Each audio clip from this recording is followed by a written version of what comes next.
Hi guys, thank you for joining us at Jap Performance Parts. I'm Saj. Behind me is our version of a 22B. But before I go through that in detail, let me tell you a bit more about us as a company. For those that don't know of us, we're Jap Performance Parts. We're based in the south of England, in Crawley in Sussex. We've been going now 18, 19 years, and we specialise in Subarus, Evos, GTRs.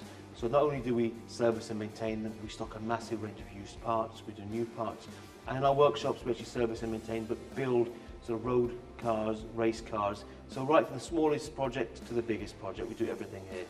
Let's get back into this car. So what we've got, the original car is what's called a Type R, and this was the two-door version of what we would normally see as a classic four-door Impreza. And in the UK it was marketed as a P1, and it came in the blue colour, like the one behind us.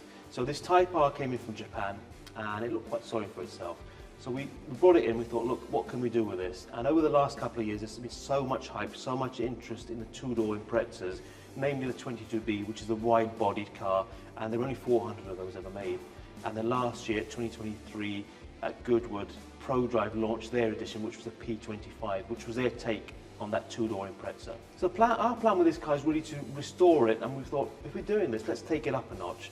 So it's not just going to be a clean, restored Type R two-door Impreza. We've gone with a 22B kit, so we've gone with a wide arch body.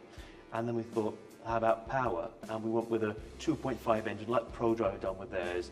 So we're going to have a 450 horsepower, 2.5 litre engine going into this from a modern Impreza.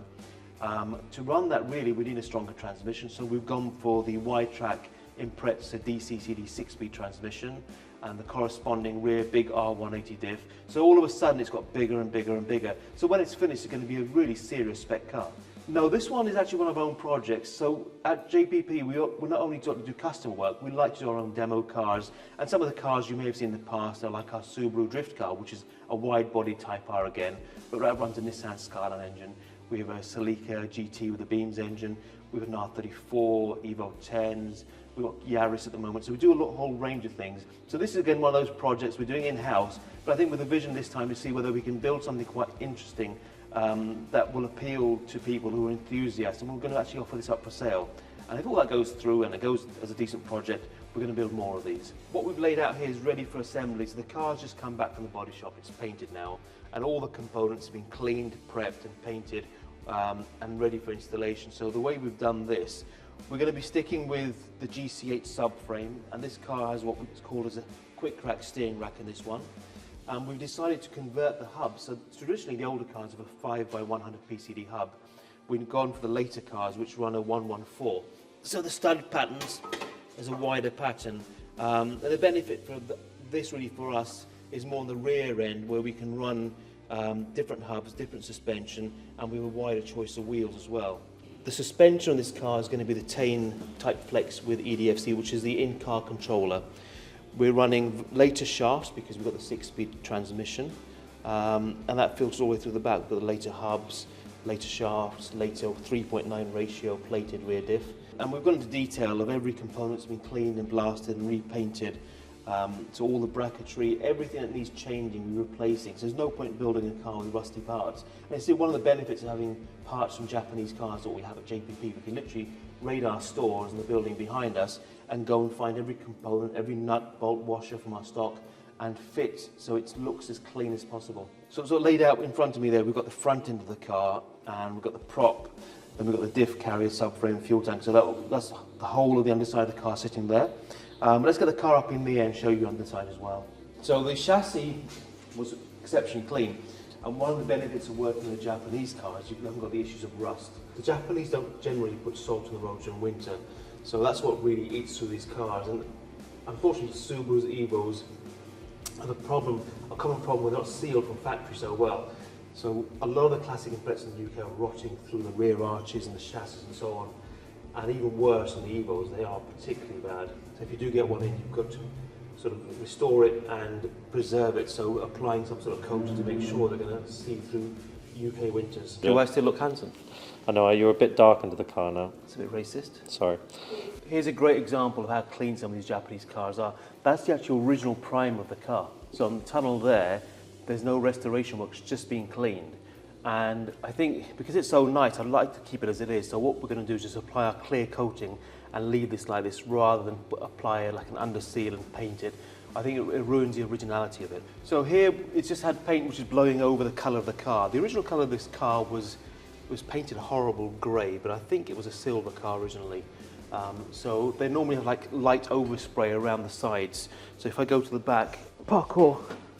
So on the back end again, it's just the original primer there where the fuel tank will sit just below the back seats. And coming to the rear, it just has like a dust coat of the colour of the car. That's how they normally came from factory. So we're going to leave it as original, as authentic as we can. But again, the chassis rails are so nice and clean. There's no welding work, there's no holes and no rust. Generally, the biggest issue they have is, because this is quite a thin plate on the back end here, and these tubs, they can rot through. Chassis rails normally get like holes blown through the chassis rails. The Evos are particularly bad for that sort of work. And on the Imprets, one of the issues we have is like fuel filler necks. So at the lowest point they rust through, but you can see how clean that one is as an example. Fuel tank is very clean. Again, the issue with a lot of cars, fuel tanks rot through, and that's a nice clean one. All the fuel straps are nice and clean, there's no corrosion on them. So I'm actually looking forward to assembling this because it's going to look like new, all shiny bits under there when it's all done. So Lino's now putting the fuel tank back in, so starting with that. So that's all been refurbished, and we've got the original straps, which is just bolting in now. Okay, so as the tank goes in first, you can see the recess here where the prop shaft would run. So this is the first thing that has to be done, and then we can start to mount like the subframe and all the arms, and the differential and prop shaft will go out after this. And while we're doing this, it might as well put all nice new bolts in there, so everything looks clean and tidy when it's finished. The boys are fitting everything up, so they've got the subframe in, they've got the differential in, fuel tank, and these are the lateral arms, and these will then mount to the bottom of the hub. But to mount the hub, we've got to get the suspension leg in, and that's the bit they're working on right now. What we're doing with this one, we're going to use Evo 10 BBS wheels. They look very similar to the 22B, and because they're 114, that's why we went for the hub conversion. And the offset's a lot lower. They're probably about a 30 or 35 offsets. The wheel will come out quite nice anyway. Well, we've got the engine already prepared in the back. We'll bring that round. Lena's going to clean up the gearbox, and then I've got to find them a clutch to go with it. That's a 5-speed HKS LA. That'll probably do the job. Yeah, so we need to put a set of brakes in there as well. So a set of Brembos all round. These are pretty clean. We could probably use that set there. And a set of rears. I think they will do the job. And we've got nice braided hoses on them already, so we can fit that in the car. You went in for a clutch. You come out with brakes. Yeah, I do that when I go shopping. I go shopping for bananas and I buy a toilet roll. So we'll put a new clutch in. The car's running 450 horse, so the engine is. So I think we'll put like a heavy duty organic or a ceramic kit in there. This is the exciting bit, it all comes together, so I'm really looking forward to seeing it when it's finished. I'm quite a purist. I like cars to be original. Normally if we have cars come in that we're preparing, that we're going to remarket and sell, we put them back to completely stock, original wheels, original exhaust, original airbox. I think the cars look authentic. With this car, because it needed so much work, it was a tired car really originally, with this original engine, and the paintwork was so bad. We could have put it back to standard, but I think with the amount of work involved, we thought, look, let's try and build this into something quite unique. There's not many cars like this, and with the amount of investment we're making with a special engine and transmission and all the bodywork, I think it's going to be a worthwhile investment to make quite a special car with this. So we could sort of tailor it to our own sort of style, and I think there is a market for these cars, because let's give you an example. A 22B is probably about 200 grand, and the P25 is £500,000. So if you're in the market for quite a unique Type R replica, it's going to be at the end of the day, there's not much choice. So if we can offer something that's very similar, but for a fraction of the price, I think people will be quite interested in it. Okay guys, so that's the story behind the car. So we're going to crack on now and start to put this all together. It's our massive jigsaw puzzle.